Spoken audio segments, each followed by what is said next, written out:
Vaheguru Ji Ka Khalsa, Vaheguru Ji Ki Fateh. Thank you for joining today's webinar hosted by the Sikh Research Institute. Today's class is a part of the live series Love and Justice through Guru Nanak Sahib. This class, as always, will begin with a 40-minute lecture followed by 15 to 20 minutes for Q&A. So please drop your questions in the chat box and be sure to include your name and city. Now I'd like to introduce you to our instructor. Asha Marie Kaur is a research assistant with SICRI. She has a BA in political science and international studies from Northwestern University. Her work at SICRI is tied to her love of the Persian language and the ways it connects Iran, Afghanistan, Central Asia, and the Indian subcontinent. Please welcome Asha. Vaheguru Ji Ka Khalsa, Vaheguru Ji Ki Fateh. Welcome to the 9th session of Love and Justice through Guru Nanak Sahib. So we do have a new set of handouts and readings for y'all. We are playing a little bit of catch up in that you didn't have the readings before this session. However, I do want to give a big shout out to the readings for this session because I think they are amazing, and I will be including quotes from them so you can get an idea of how amazing they are. I particularly like the thorough history provided by Making Sense of Dalit Sikh History, which is one of the readings. So I hope everyone can take a look at them. I'm really excited about today's session. This is a topic that I'm very passionate about educating on. And yeah, let's dive into this. This is going to be kind of, we do have a shabad that was the focus for the handouts, but we're going to combine some of Guru Nanak Sahib's history and stories from his life, as well as a couple of different shabad examples here, as well as talk about political histories, modern day contexts, and all sorts of cool stuff to get a nice holistic big picture on what the Sikh paradigm has to say about caste. Okay, so I am going to start with the salok about caste that was the focus, is the focus in the handouts. So here Guru Nanak Sahib reveals, vain is pride of caste, vain is pride of name/honor. All creatures have the same one shade, the support, the protection. If anyone calls themselves good because of caste or lineage, they are not.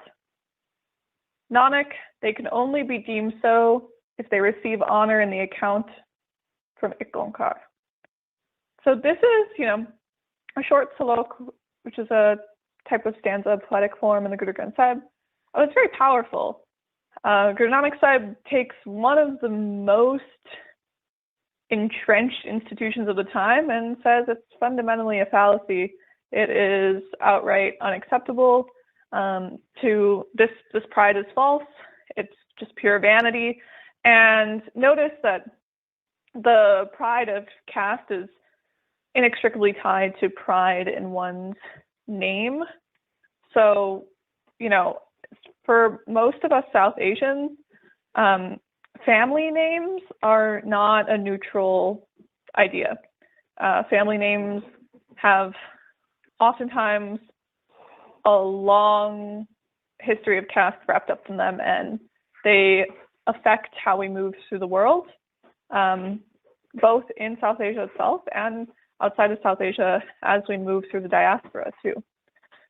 So if anyone calls them, Guru Nanak Sahib is very direct here. If anyone calls themselves good because of caste or lineage, they are not.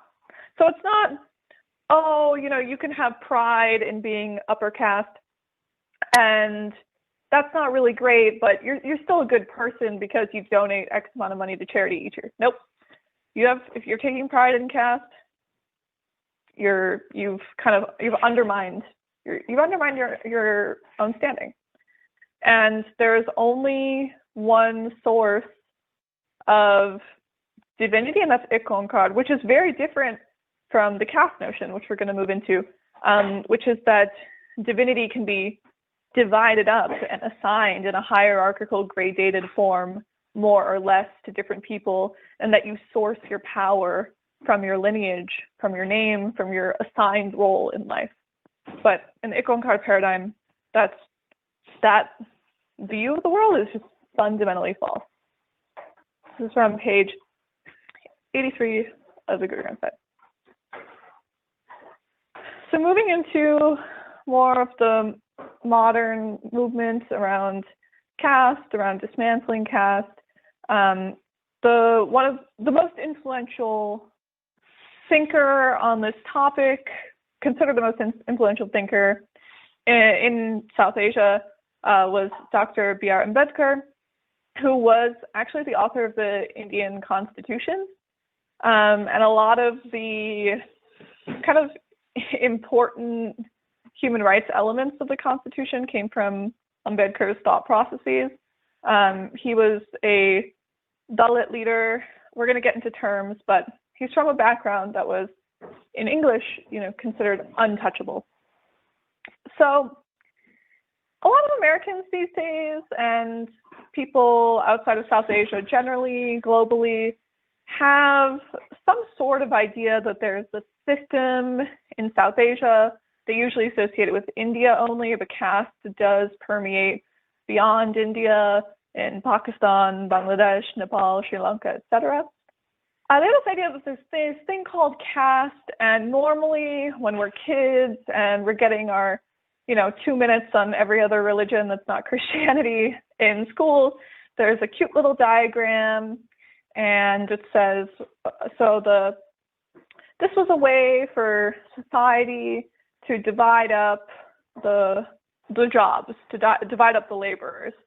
So the Brahmins were the priests, and the Vaishyas are the merchants, Kshatriyas are the warriors, so on and so forth. The Shudras are manual laborers.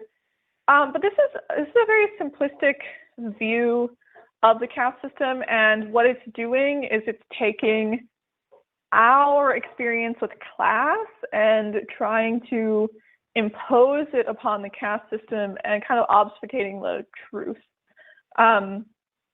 Ambedkar is famous for saying very eloquently that caste is not the division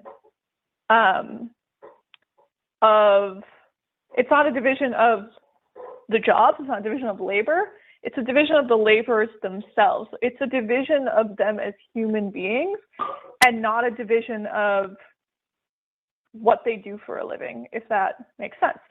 So let's read this quote, and then I'll give a little analogy that might help people out a bit. So he says, there's also a third point of criticism against this view of the caste system. He's talking about the commonplace view of the caste system.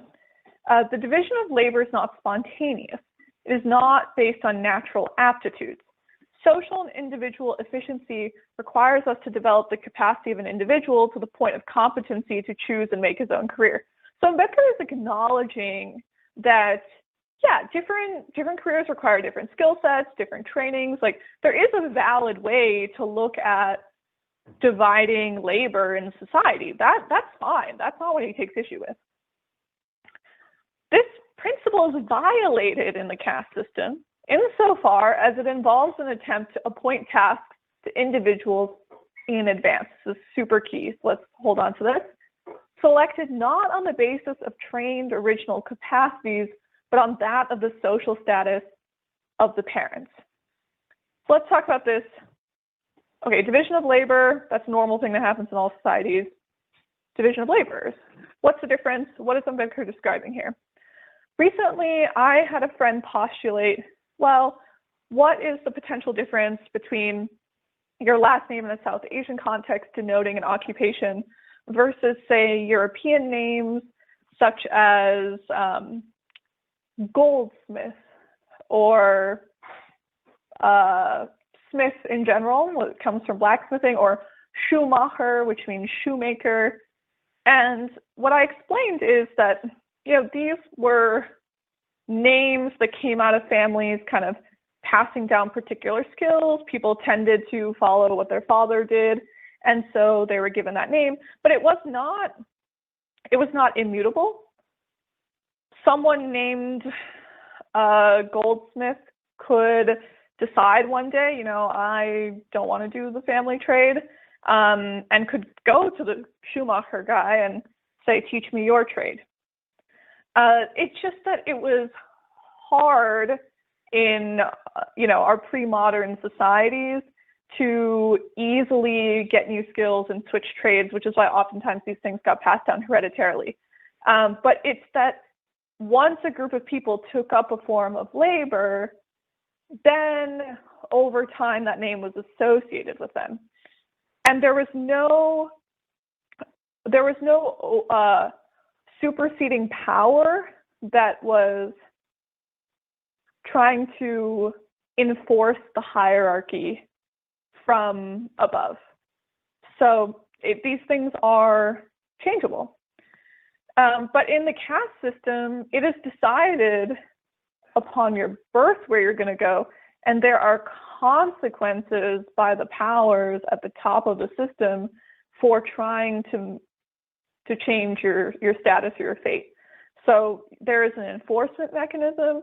The people at the top reserve what they think is a divine right to put you back in your place in the hierarchy.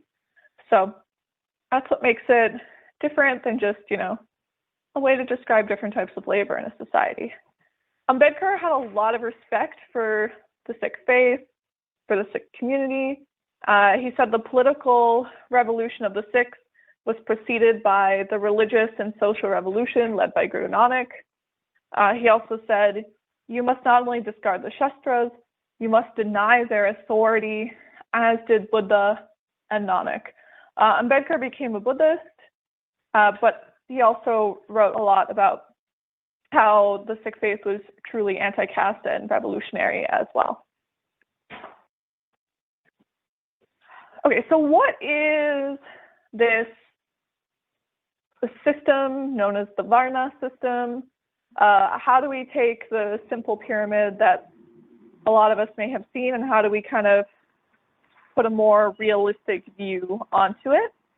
So this is from an organization called Equality Labs that works on caste issues in the diaspora, because caste is not limited by the geographic space of South Asia. And it does have the basic Varna system. And the idea is that the top three overarching castes of the Varna system, the Savarna, the Vaishyas, Kshatriyas, and Brahmins, they're considered, fully fledged Hindus. We're going to get into this later, but Guru Nanak Sahib was from this group. And so he was, expected by the local pundit and by his family to undergo the Janeu ceremony and wear the sacred thread that marks an upper caste male a full and complete Hindu. So they exist directly, societally, in control of and on top of Shudras, who are not considered eligible for full religious participation, can be, and we talked about the Bhagats coming from this background and how they were turned away from temples. They were told they weren't allowed to pray. Their presence is considered contaminating and polluting. Even a Brahmin cannot even step on their shadow without being contaminated. And then underneath, kind of outside of this pyramid, are two important terms. The first is Adivasis. So these are, Adivasi literally means original people. It is a term that tribal peoples of South Asia use to describe their communities. They exist outside of the caste system, and they live off the land. They struggle to have sovereignty over their land and maintain their connection with the land. They're oftentimes pushed off of their land to have resources taken from them. And they are oppressed by the caste system, as well as Dalits. So Dalits are roughly what the English termed untouchables. And these are caste communities that were forced by caste apartheid into slave and bonded agricultural labor and undignified sanitation work like manual scavenging of sewage. They're branded untouchable for jobs considered spiritually polluting. They struggle against extreme violence and discrimination. So there's a lot of complexity to how different groups oppressed by the caste system, Shudras, Adivasis, Dalits, and we're going to get into more terms as well, self-identify, how there's a lot of differences between communities that fall under this very large group. But this is just, a rough outline. And then I don't know how well people can see the diagram, but on the right, it explains that the higher your caste status, the more access and ownership you have to resources and opportunities. That's, land ownership, social capital, marriage prospects. People will help you out and get you that connection to get a really good job. Your family owns a business that they can pass down to you. So those resources and opportunities, and then the lower in the hierarchy, the lower those resources and opportunities are. And, we talk about this in terms of race in the US too, that white Americans are upheld by intergenerational wealth far more often than Black Americans are, than Native Americans are, so on and so forth. So there is a history of the Black movement in the US, inspiring Dalit movements in India as well. There were the Black Panthers, there were the Dalit Panthers as well.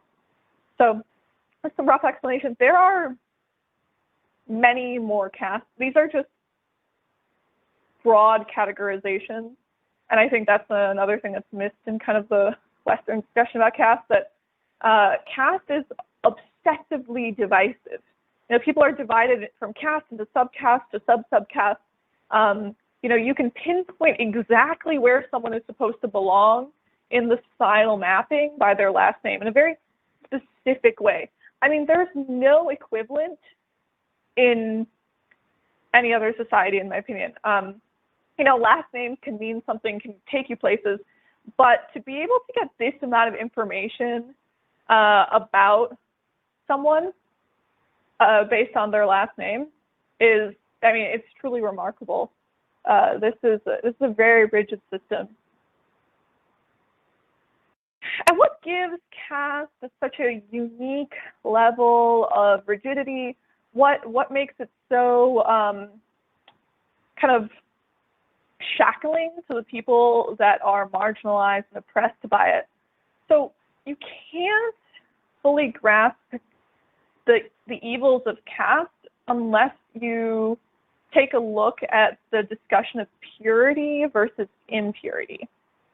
So this is from one of the readings, which is an excerpt from In the Caravana Revolution by Jagjeet Singh. What really differentiates the Indian caste system from estate systems are the religious concepts of purity and impurity. This religious foundation enjoins some drastic limitations on social mobility, which marks the caste system off from even rigid estate systems. So yeah, this is the passing on of wealth, of land, but it's based on this very sinister notion of pure versus impure, human versus subhuman. In addition, the caste ideology and the caste system in actual practice invested the Shudras with a notion of inherent impurity, which in extreme cases took the form of execrableness that contaminated the upper caste by bodily contact, or in some cases by mere sight. Like I said, it is Brahmin practice to this day to avoid the shadow of someone who is untouchable. The Shudras were regarded as almost bestial rather than human. One text puts the murder of the Shudras on the same level as the destruction of a crow, an owl, or a dog. Even on touching persons who have touched Chandala, one shall purify, there's a typo in this, but I copied it directly from the text. One shall purify himself by bathing and dressed in his clothes. So you can't, speak to these people, you can't touch them, you can't look at them, and you cannot use shared cooking or eating utensils. I put emphasis on this because there are many people in South Asia today who deny that they practice caste, who keep separate utensils for their domestic help. This is not a coincidence. There is no other source for this practice than caste. There is this idea that there is something inherently dangerous and impure about people who don't share your caste status, who are untouchable, and it, overrides science, which is that it doesn't really matter who touches or uses utensils because they're all being washed, So this is, there's people have a separate set of utensils, and this is a form of caste practice. It's one that's kind of, just like in the US, there's forms of racism that are so ingrained in the way people live that people might not even notice that they're practicing it. That's an example in the South Asian context. So we're going to get into a bunch of different terms. So I'm just going to do a quick run through of them. I think these are really useful when if people want to start kind of reading more about contemporary caste issues, current events about caste. It's really good to kind of have a lay of the land when it comes to the terminology.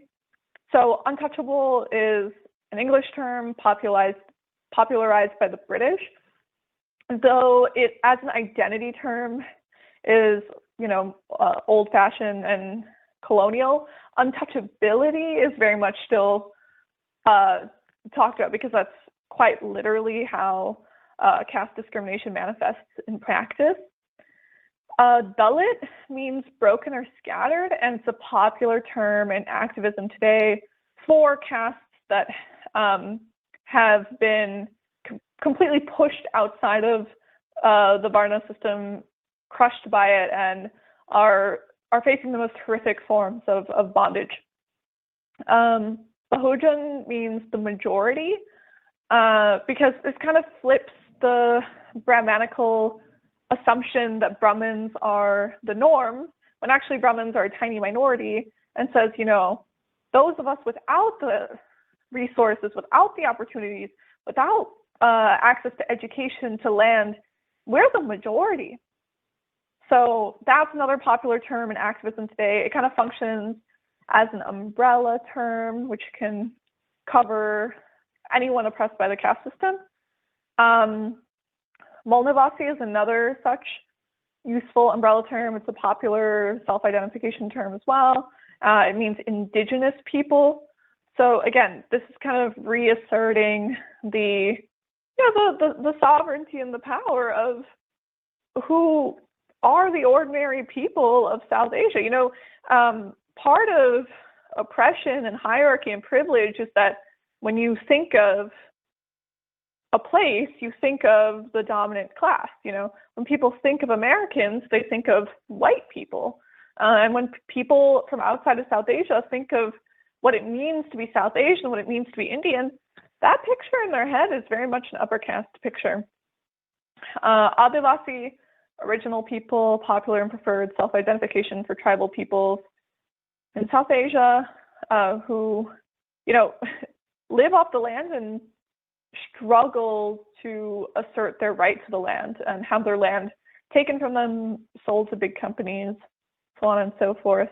Savarna, those are the three upper castes who retain rights and privileges over all others as per the caste system. And then we have legal terms, which are used in policy. So we have, and they're abbreviated as ST for scheduled tribes, SC for scheduled caste, and OBC for other backwards castes. The weirdness of the term scheduled is because technically untouchability and the word other backwards, untouchability is not a legal principle. It's technically illegal in India, but it's still very much an issue that has to be dealt with and rectified. So there's kind of odd wording to kind of talk around the problem in the solutions. So it's kind of like how the founding fathers of the U.S. didn't have like race consciousness.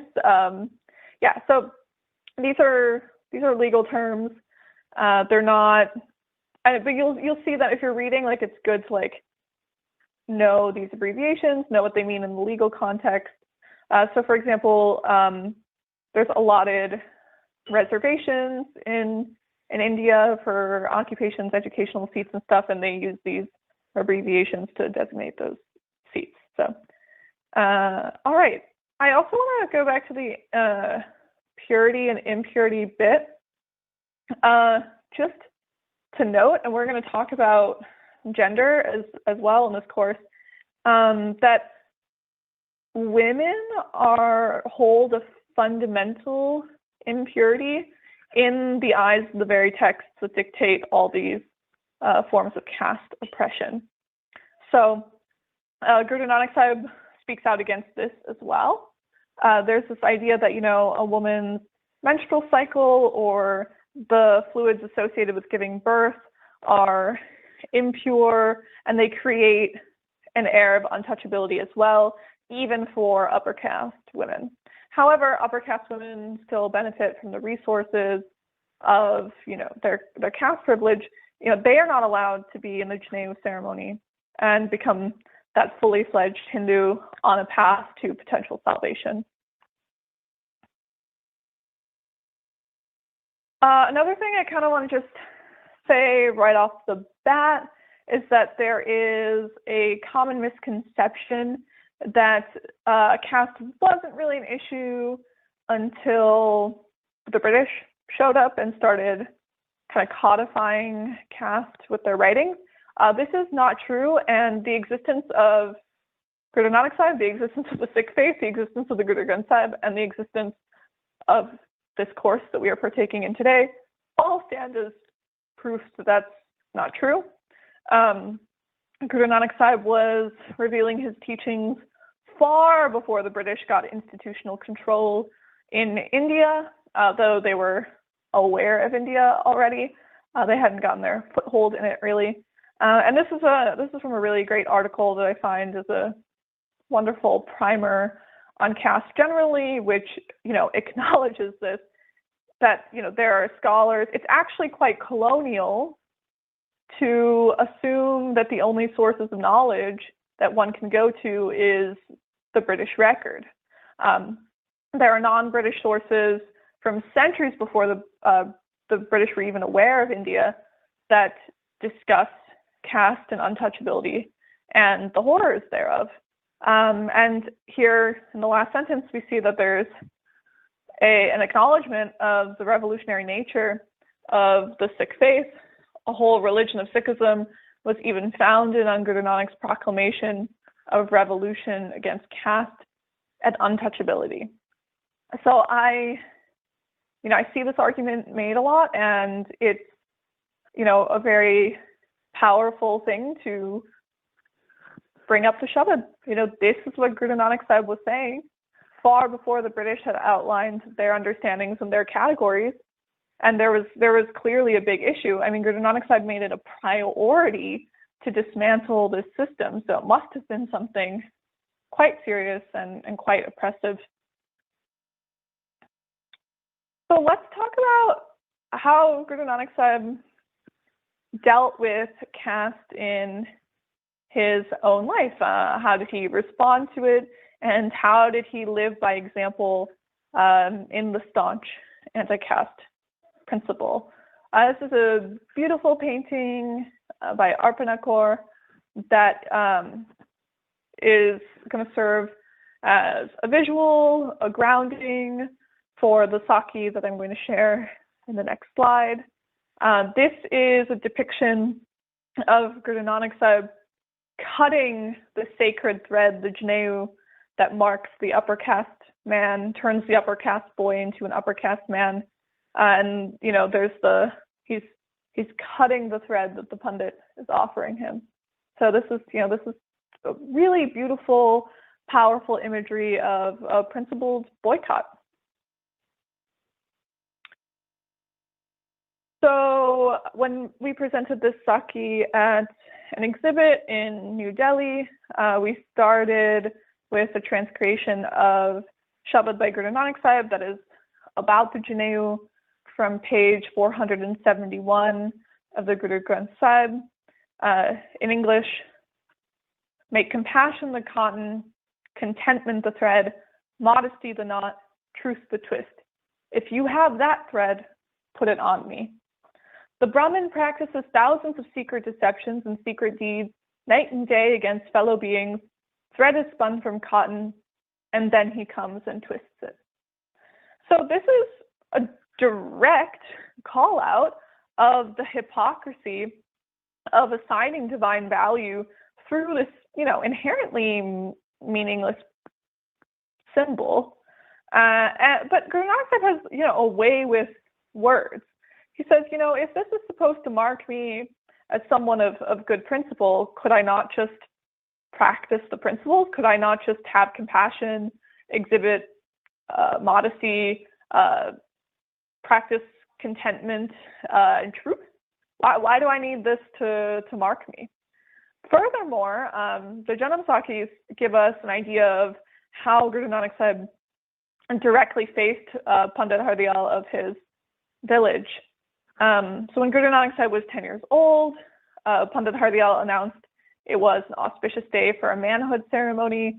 These ceremonies are decided based on astrology and horoscopes in the Hindu tradition.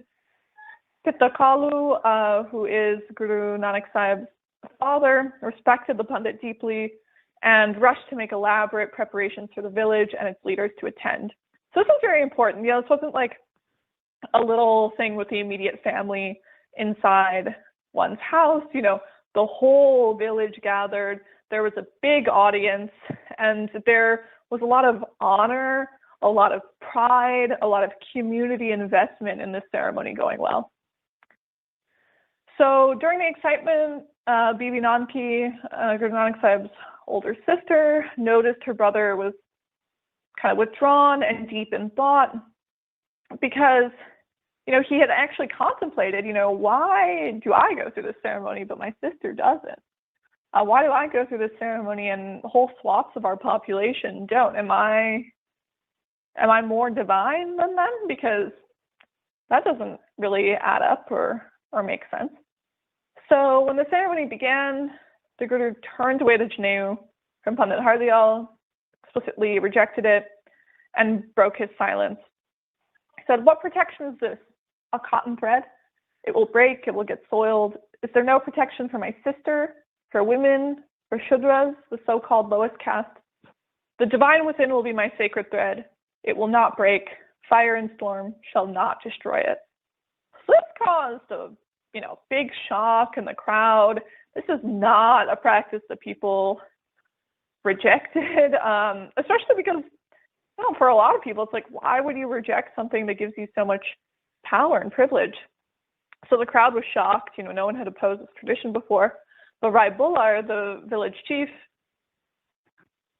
there's stories of him kind of noticing the significance of the moment.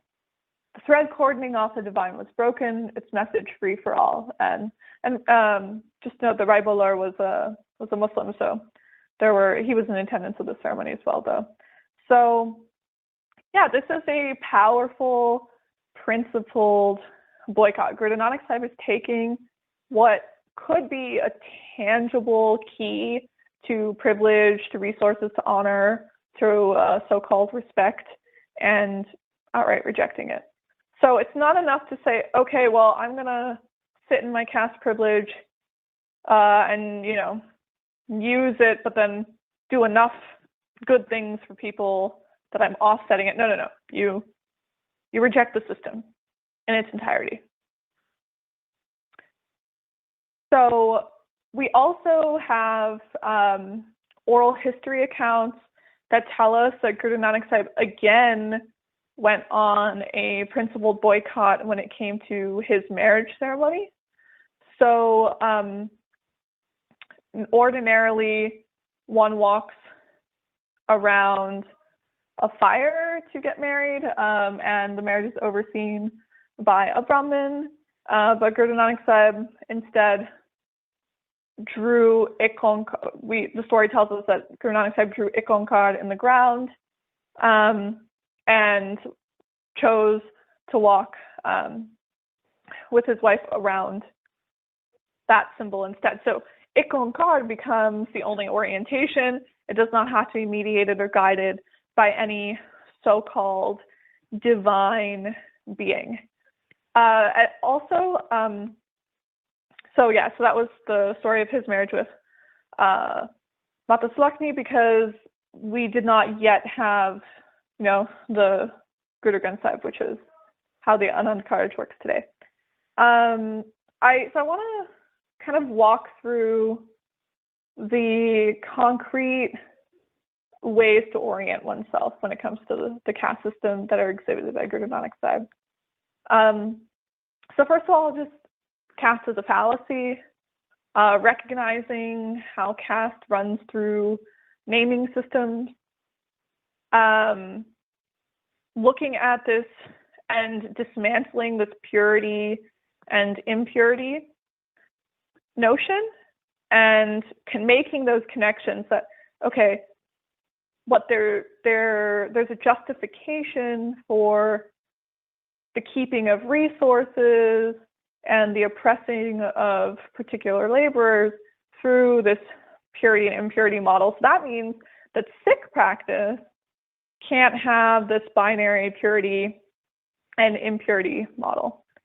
Guru Nanak Sahib also in Shabad talks about identifying oneself with the lowest of the low, to be the lowest of the low, to sit with the lowest of the low, and that is where the divine is found. Again, this is very powerful in a society where the divine was only to be found in a small group of people who presided over the top of the system. And also the way Gurmukhi was accessible to all, the way engagement with the Guru Granth Sahib is accessible to all.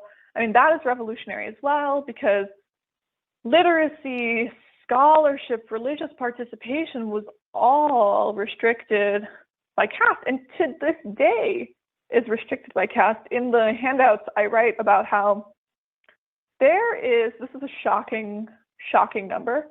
There's $1 trillion worth of gold that is held by Brahmin Pandits in Hindu mandirs in India alone. So that's $1 trillion of resources that is kept to the smallest caste strata. So this is tangible. It's not just the way caste manifests is a very real illness in society, because it doesn't just mean that one holds they just say they have superiority. They're able to wield superiority with this holding of resources, with all the social capital and financial capital that comes with it. So yeah, this is very serious. There are also really important measures going on today to try to combat caste as it spreads globally. There's actually a case going on right now regarding caste discrimination in Silicon Valley, because there's so many South Asians in tech that the caste system has kind of traveled with those people.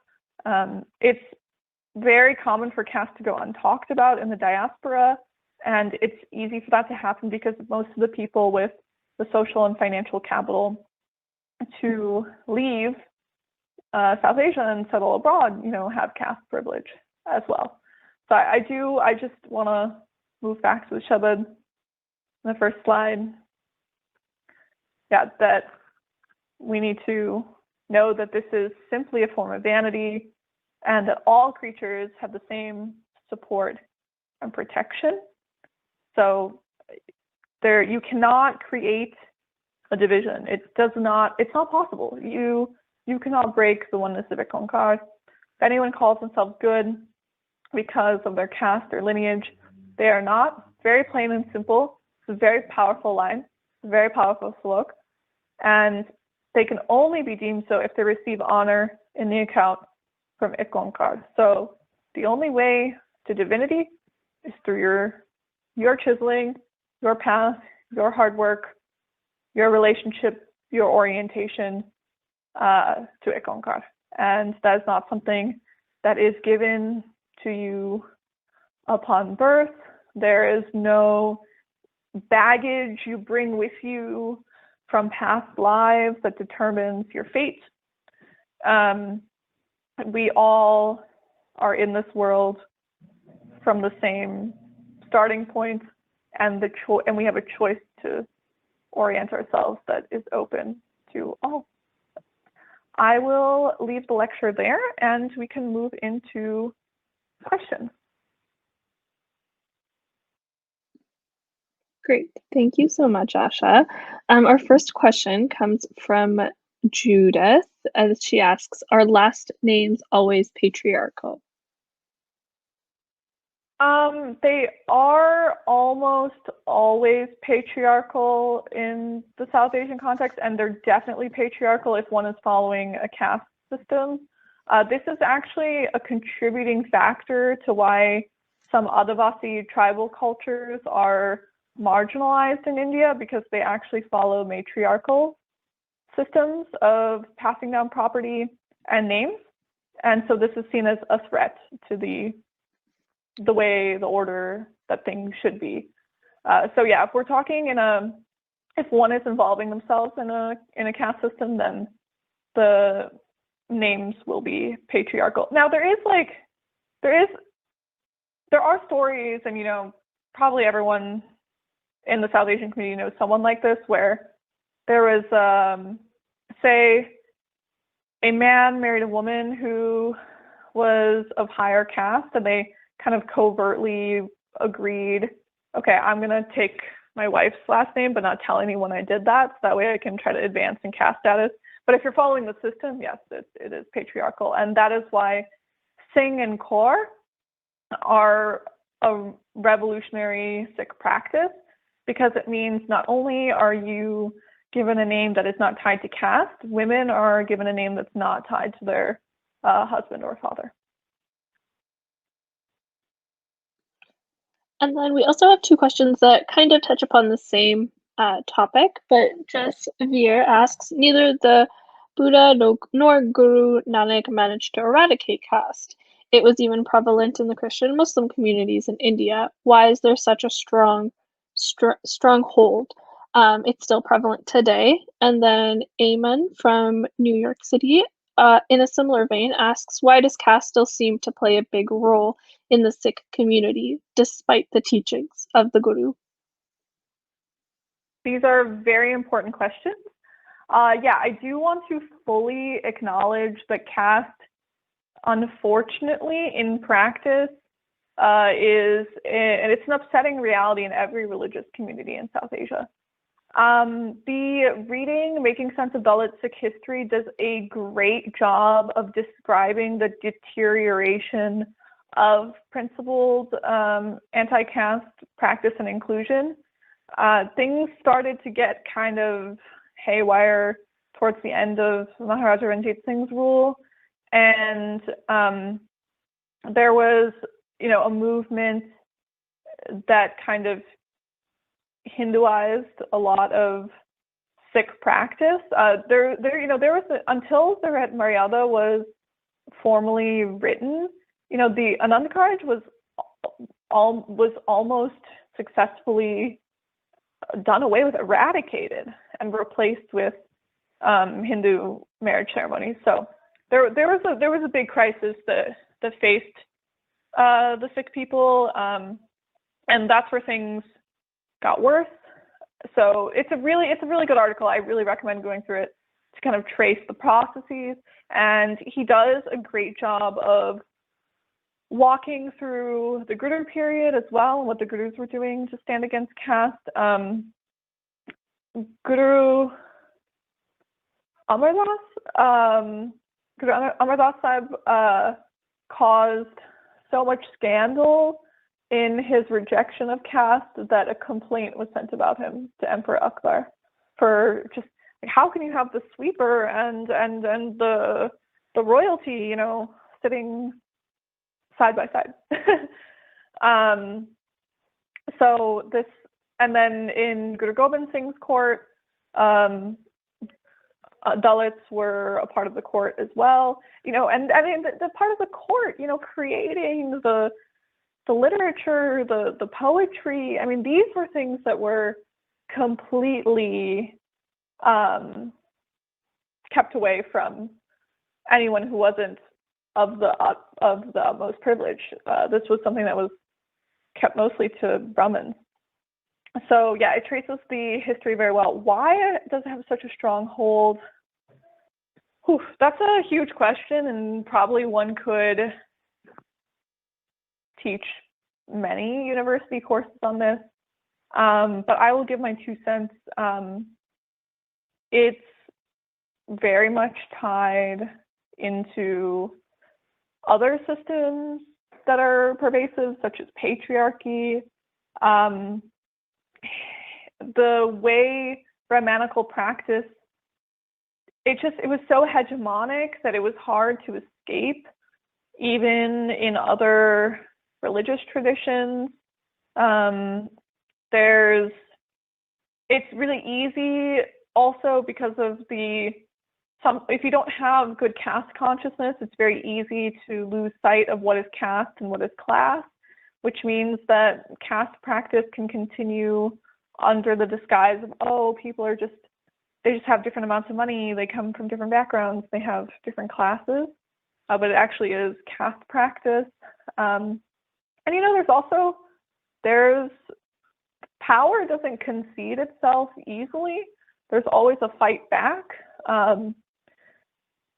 Buddhism has suffered immensely under attempts to control it by those that support Brahmanical hierarchy. You know, Sikhs have suffered under this. So it's hard to assert this sort of sovereignty. It's very difficult, and you know, people aren't going to give up power easily. Furthermore, I do think that the notion that the British invented caste is a problem, but did they codify it? Did they hand an immense amount of power to the upper caste and give them kind of all the resources to maintain the system effectively? Yeah, definitely. So I think the longevity in the modern era, one can look at the British playing a huge role in that. But the idea that it was not a horrible and oppressive system beforehand is ahistorical.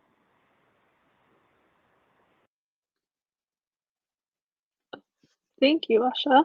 Our next question also comes from Jasveer. Why did the gurus not set an example themselves by marrying into low caste? I'm going to be completely honest that I probably don't have a complete answer to this. I do think that,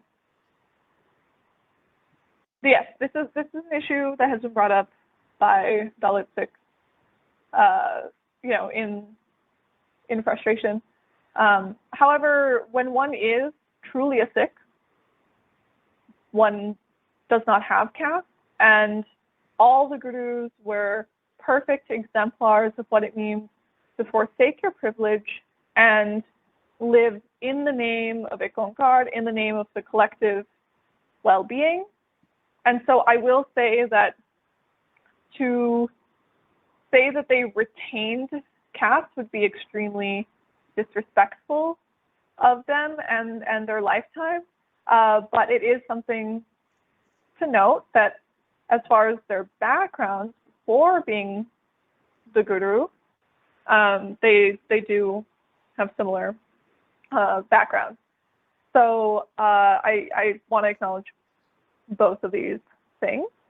But if one is truly a Sikh, then you have forsaken caste, and you know the gurus are perfect exemplars of what it means to be a Sikh.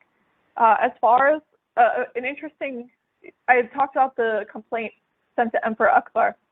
The complaint literally warned that Guru Nanak Sahib was going to take riches and redistribute them, and that people who didn't deserve it were going to get access to these resources. So, Guru Nanak Sahib, all the Gurus lived truly in the collective spirit and did not ride on privilege by background, caste, etc. And they built a system that truly revolutionized, truly dismantled caste and caste hierarchy. So it is, if we choose the orientation of Ikankar, caste can be truly eradicated from the way we live. And, it is a fundamental falsehood. Thank you.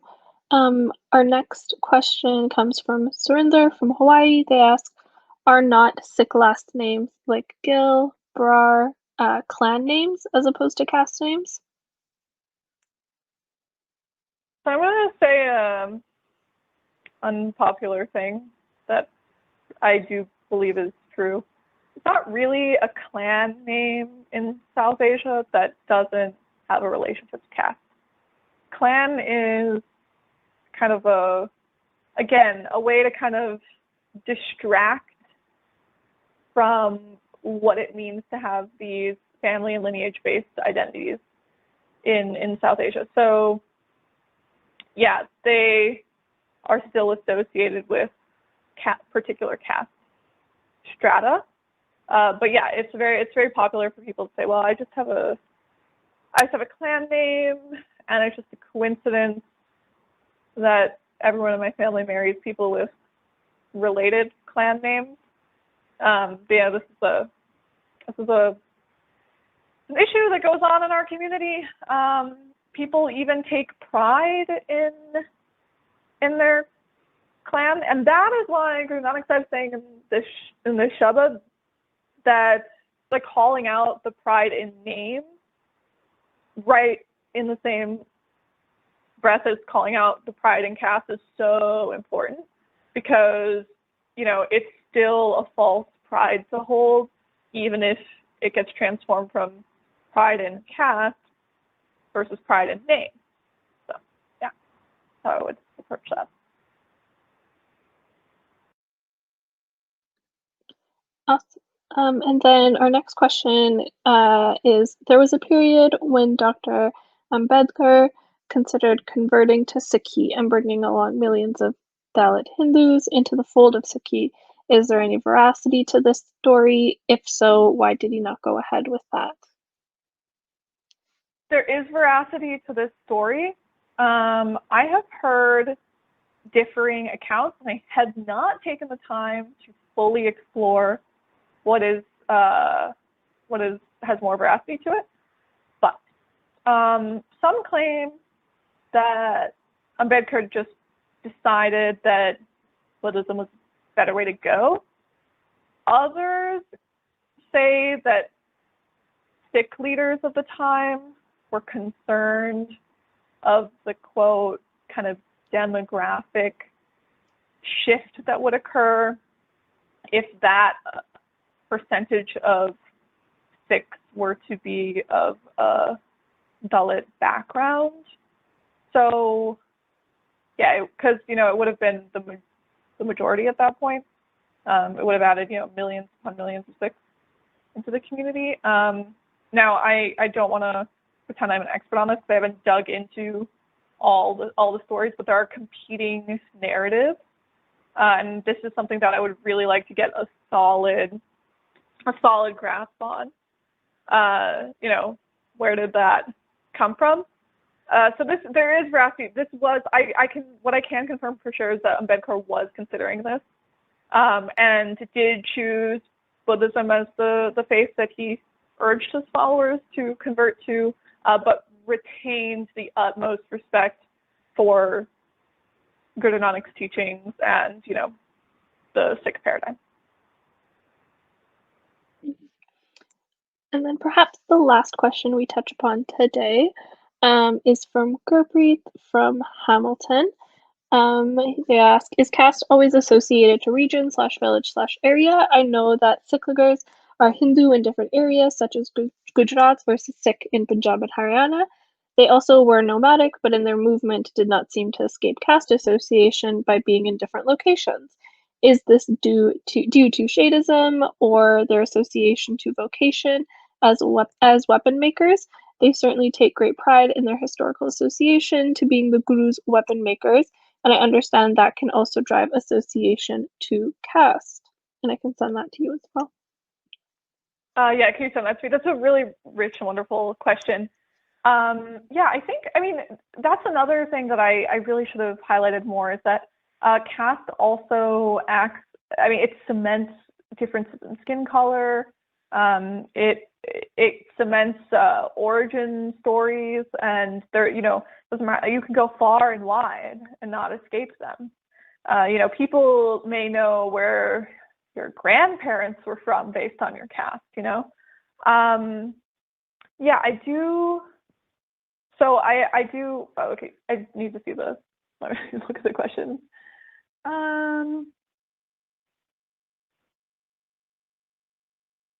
Let's see. Is caste always associated to region slash village slash area? Not always, but oftentimes there's a lot of intersecting information that comes from caste groupings. Yeah, and then sometimes people are able to pinpoint what religious background people come from based on specific caste names. And yes, colorism, shadeism becomes a way for the enforcement mechanism to figure out what someone's caste is. I think this is actually a really good example because it drives home the point that I was making earlier about how this is different than people in Europe being named Goldsmith or Schumacher, because people didn't necessarily, you could change your name and you could more easily escape these associations. However, I do want to note a very big exception to the Europe case, which is that Jewish communities were much more trapped in the occupational associations that they were given by oppressive Christian society, because again, there's that enforcement of order upon a people that were seen as lesser. So I definitely think there was much less fluidity there. And it's not bad for people to take pride in the work they do. It's bad when people take pride in